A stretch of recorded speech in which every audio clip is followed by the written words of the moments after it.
सुप्रभात। मेरा नाम अंशिका शर्मा है और मैं श्री जैन कन्या इंटर कॉलेज की छात्रा हूँ। मैं कक्षा 9वीं में पढ़ती हूँ और मैंने आज ये लोकल फॉर वोकल से रिलेटेड एक प्रोजेक्ट बनाया है और इसे मैंने गत्ते से बनाया है। जैसे हम देख रहे हैं हमारे आसपास बहुत सारा कूड़ा फैला रहता है, तो उसे हमें सही डस्टबिन में डालना चाहिए। हमें ये तो पता है कि हमें डस्टबिन में डालना चाहिए, बट हमें सही डस्टबिन में भी डालना चाहिए। जैसे यहाँ पर हमारे पास 4 तरह की डस्टबिन होती है: yellow dustbin, green dustbin, red dustbin and blue dustbin. Yellow dustbin में हमें वो कूड़ा डालना चाहिए जिसे हम रिसाइकलिंग कर सकते हैं, यानी अगर हमारा कोई वेस्ट सामान है जिसे हम रिसाइकिल करके कुछ और बना सकते हैं, उसे हमें येलो डस्टबिन में डालना चाहिए। जैसे कि हमारे पेपर्स, बॉटल्स, जो हमारी बायोडिग्रेडेबल होती है वो वाली बॉटल्स, वो हम इसमें डाल सकते हैं।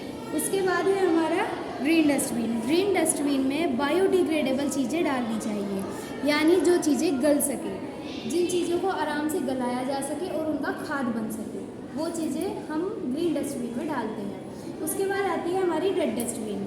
रेड डस्टबिन में हमें वो चीज़ें डालनी चाहिए जो अगर हम किसी भी रास्ते में या कहीं भी डालेंगे तो हमारे किसी के लिए हार्मफुल हो सकती है। जैसे कि वेस्ट नीडल, कोई भी सुई, इस टाइप की टूटी हुई चीज़ें, इंजेक्शंस, ये सब चीज़ें अगर हम डस्टबिन में डालेंगे तो इससे किसी और को वो चुभेगी नहीं, जिससे किसी को नुकसान भी नहीं होगा।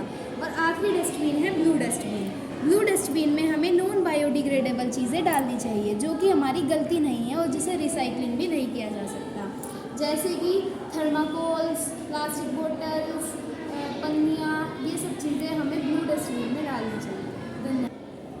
तो ये मैंने क्या किया है ना, मैंने 4 टाइप की आप लोगों को डस्टबिन्स दिखाने के लिए कि हमारे पर्यावरण में इसी टाइप की 4 डस्टबिन्स होती है, तो मैंने गत्ते का उपयोग किया है और गत्ते से मैंने बनाई हैं।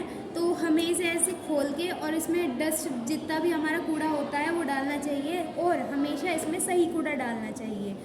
और इसके बाद, क्योंकि हमें एक बार के में ऐसे याद नहीं रहता कि किस में क्या डालना है, तो इसके लिए मैंने आगे लिखा भी है कि किसका क्या यूज़ है और किस डस्टबिन में क्या डालना चाहिए। इसके लिए मैंने आगे लिखा भी है।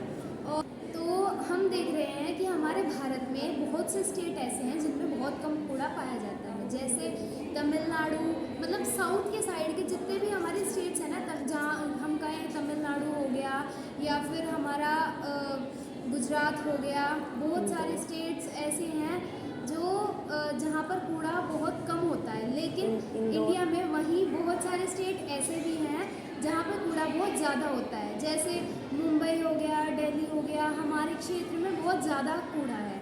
और केरला में भी बिल्कुल भी कूड़ा नहीं पाया जाता है।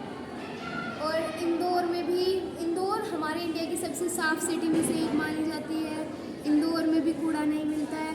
तो अगर हमें अपने स्टेट को भी उन्हीं स्टेट की तरह साफ़ रखना है तो हमें इन डस्टबिन का सही उपयोग करना पड़ेगा और हमें यह सुनिश्चित करना पड़ेगा कि ये डस्टबिन हम बिल्कुल सही से, अगर हम कूड़ा कहीं भी इधर उधर डाल देते हैं, हम देख रहे हैं कि हम कहीं भी जाते हैं तो हमें आसपास सड़क पे भी कूड़ा फैला मिलता है, तो उससे 3 तरह के पोल्यूशन भी फैलते हैं। पहला, अगर हम पानी में डालते हैं तो उससे हमारा जल प्रदूषण फैलता है। अगर हम उसे ऐसी सड़कों पे डाल देते हैं और फिर वो धीरे धीरे करके खेतों में जाता है तो उससे सॉइल पोल्यूशन यानी कि मृदा प्रदूषण भी फैलता है। और उसके बाद उसमें मच्छर उत्पन्न होते हैं, उस पर मच्छर भिनभिनाते हैं, फिर कीटाणु उत्पन्न होते हैं, जिस कारण बहुत से लोग बीमार भी पड़ जाते हैं। और यही कारण है कि अलग अलग बीमारियां भी उत्पन्न